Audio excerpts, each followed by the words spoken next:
Hey guys, I thought I would do a tag video today. Mel Thompson started this tag. It is the Truthful YouTuber tag. And at first I wasn't going to do this because I don't get a lot of like PR packages and things like that and sponsorships. And so a lot of the questions were centered around that. But I thought you guys may want to hear my answers to these questions anyway.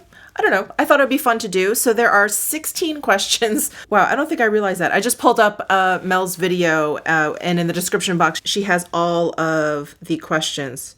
Wow. Okay, so this could be long. I'll try and make it snappy. So the first one is, have you ever received a product, tried it, didn't like it, and then decided not to review it? So whenever a company contacts me, because I don't have like a PO box or anything, so if they want to send me anything, they have to email me. And I always tell them, you know, feel free to send me something. I don't take sponsorships. I basically tell them that, you know, that's it, that you can send it to me and that's it. So it's like the, and then decided not to review it thing. I never have the intention of reviewing something when I get it. So I just have the intention of like kind of trying it out, hauling it for you guys. I feel like if I get enough interest, if enough of you actually comment and say, ooh, that looks really cool, will you let us know how that works? Then I will review it.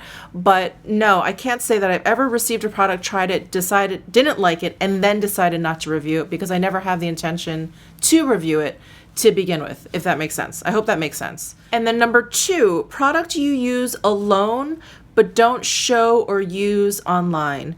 So whenever I get limited edition products, I will show them when they're still available, but as soon as they become unavailable or they're just a thing of the past, I try not to show it because I would think that's pretty frustrating if I sit, you know, if let's say I use a blush that you can't get anymore and you're like, oh wow, that blush looks great. And then you go down in my description box and realize it's limited edition and it's sold out and you're never going to be able to get it again. I would think that's pretty frustrating. That would be frustrating to me. So I will use limited edition products, you know, in my everyday life, but I really try and avoid using them in a video. But I think that's the only instance. Sorry, I'm reading the question like over and over again. Products you use alone or use online. I think maybe too, I bet that there's some instances where people will have purchased a product, let's say from a brand that they liked, but the brand has since done something wrong. There's plenty of examples. In fact, I think there's like a question for this later. And so they kind of stop using it online. That hasn't happened to me so much, but I think there is a question relating to this later. So we'll get to that then. But for me, the answer to this would basically just be limited edition products. Number 3, product you want, but you won't buy because you don't support the brand. I'm not a very like political person, but I have to say there are probably a couple brands that I feel like are just hot topics. They're just triggers for people. Jeffree Star is one of them. Kat Von D is another one at this point. There really isn't much that those two brands come out with that I'm actually tempted by. Jeffree Star, I've purchased a bunch of his liquid lipsticks. Like way back in the day, maybe 3 years ago at this point, I purchased a bunch of his liquid lipsticks and I just didn't like them, and not those particularly, but I just didn't like liquid lipsticks. So I pretty much tossed them out. But basically like brands I don't support pretty much come out with things that I wouldn't want anyway. So sorry, that's my best answer at the moment. I can't think of anything specific. Okay, number 4, do you have any blocked words? Okay, first of all, I didn't know you could block words. I didn't know that was a functionality on YouTube for the creator. So I don't, pretty much because I didn't realize that we had that option. But sitting here thinking about words that I would block or words that I've seen pop up in comments that I've had to take care of and deal with, there aren't any that I would block. Not at the moment. I mean, I'm not a very big channel. So thankfully, I don't have anyone coming onto my channel and calling me any racial slurs or, you know, using any really like profane language, so I don't have any blocked words. Number 5, do you delete comments? If so, why? I do delete comments. I delete comments that are just nasty. I delete comments that are worthless, that are negative, that are just toxic. And I don't mean negative in that like, I think your makeup look is not good today. That's fine. I don't really care. Or I think you would look younger if you dyed your hair. Okay, yeah, I probably would. You know, that's fine. But I did get a comment once. It was like, it's basically like a, how dare you like not color your hair? This is the year 2000. This is probably in 2017. No, this was last year, I think.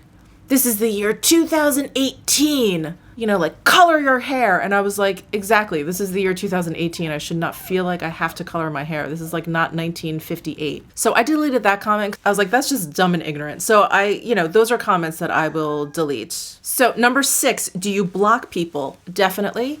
As a creator of a small channel, I will recognize user handles. And there are people that just can't help themselves. They come onto your channel and they just want to bait you. They hate watch you, and it'll be like video after video where they'll just put a snide comment and it'll get nastier and nastier and nastier. And I'm like, okay, this isn't healthy for you. It's not healthy for me. And I'll just block that person, or I'll just hide the user's comments from my channel. And that way they can come onto my channel and they can comment or whatever, but no one will actually see the comments. That's a handy tool if you feel like you don't want to cause any waves, but I find that to be like slightly passive aggressive. So what I'll do is I'll just block the person. I feel like if I'm just going to hide their comments, you should just block them. So yes, I do block people from my channel. Number 7, have you ever lied about a product to stay on good terms with the brand? So this was one of those questions that I was like, I don't really have experience in this. I'm too small of a creator,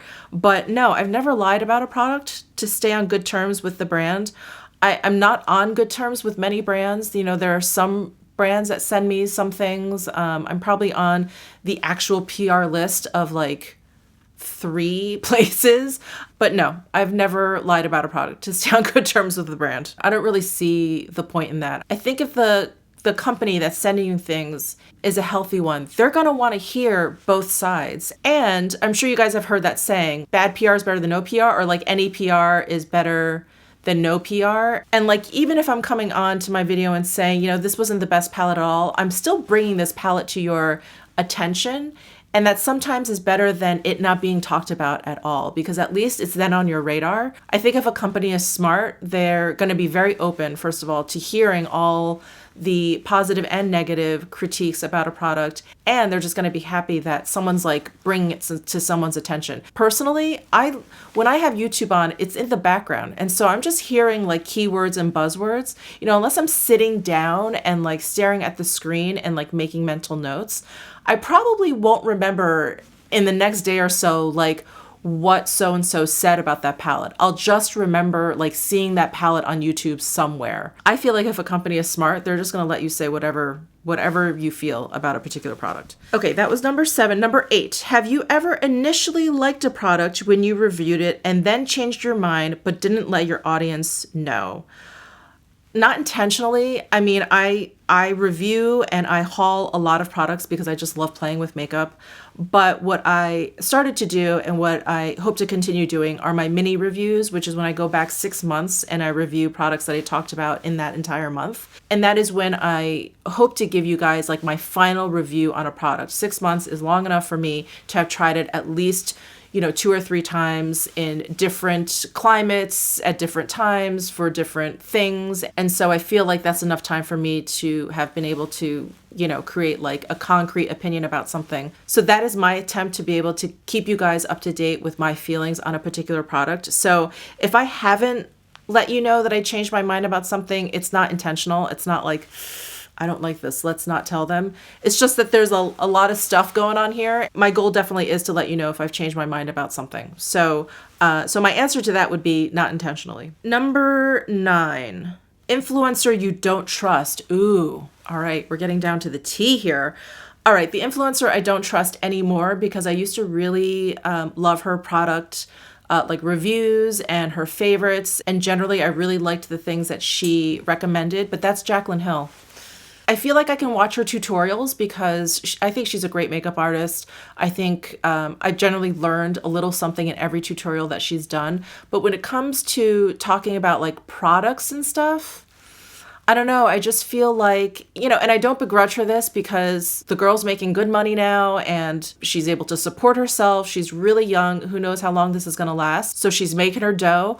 I don't begrudge her that at all. But I think when you have maybe that insecurity that there's the possibility of this loss of income if you don't keep up good relations with companies like Morphe or whatever, that a lot of your content is going to become a little bit tainted. Yeah, I just kind of don't trust like her reviews anymore, her reviews or her like favorites or anything like that anymore. I just think it's like totally become a business for her. So that's an influencer I don't trust anymore. Okay, so number 10 is influencer you trust the most.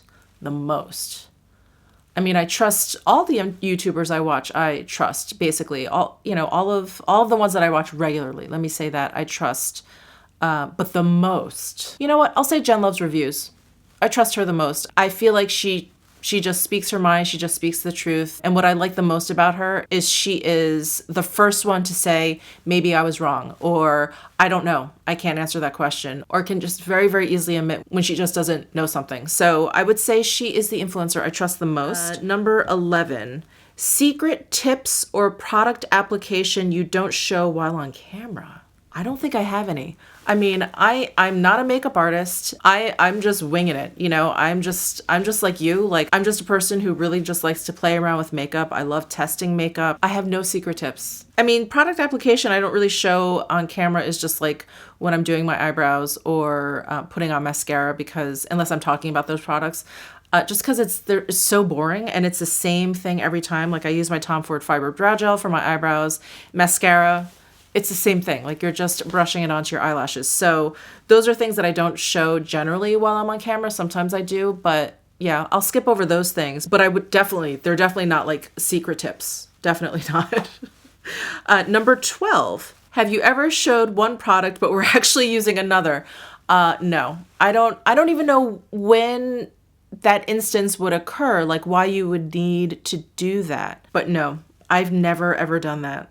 In fact, in my description box, so what I do when I do all my makeup for a video, I'll leave all the products out, I'll take a picture of it, and then I know what to list in my description box. Because when you film a lot or whatever, and you're not actually filming in order, you can forget what you put on your face that day. So I started doing that a long time ago, because way in the beginning, I was like, I don't know what I put, like which blush was that or whatever. And I would just leave that off of my description box. I just didn't want to put up something that I didn't use. So no, I've never showed a product that and was actually using something else. I wouldn't even list a product that I wasn't using. So no to that question. Number 13, have you ever not disclosed a sponsorship?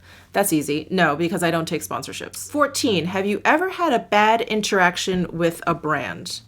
No, I haven't. Again, probably because I'm pretty simple and straightforward. I always say, send me your products if you want me to play with them. I will choose not to review it if I don't want to or just don't have time, and I don't accept sponsorships. So no, I've never had a bad interaction with the brand, at least not in the makeup world.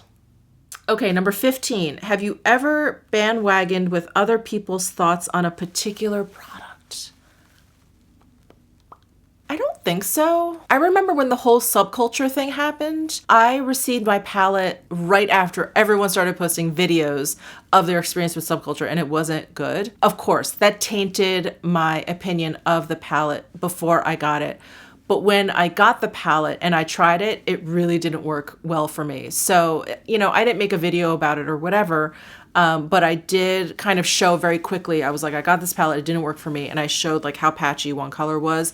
And I just returned it. I was like, I just don't want to deal with it. And I wasn't going to come out with another like hate video about subculture. So that's maybe like the closest I've ever bandwagoned on a particular product. I do talk about a lot of brands on my channel that a lot of other channels don't talk about.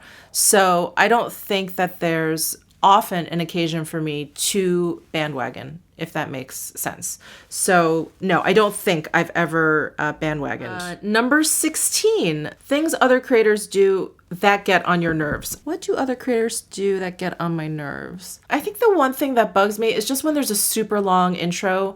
If I click on something and it's a foundation review, but they go on for 5 minutes before they even get to it, I get a little annoyed. I will generally click off. But that's probably about it. I mean, there's not much else. I mean, me being a creator, it's like, I know like how hard it is to get things right. So if video quality isn't that great, I don't care. It's like total pass. If the lighting's not that great, I'm like, I know, total pass. Things like that. Or if the editing, Miss Butters. I don't know, like the editing is choppy. I'm like, you know, I don't care. I get it. You know, I don't care. So yeah, I have to say that that's probably it. Just the super long intro. Cause I'm like, I clicked on this for a foundation review. I didn't click on this for like the 5-minute intro. So that probably is like the biggest thing that gets on my nerves. I don't know. I'm impatient. Call me impatient. So that's it. Those are my answers to the Truthful YouTuber tag. I hope you enjoyed this video. If you are a YouTube content creator out there, I tag you to answer these questions. I think it was a lot of fun. Again, I don't have a lot of tea because I'm a little itty bitty channel. But give this video a thumbs up, subscribe down below if you haven't already, and I'll see you in my next video.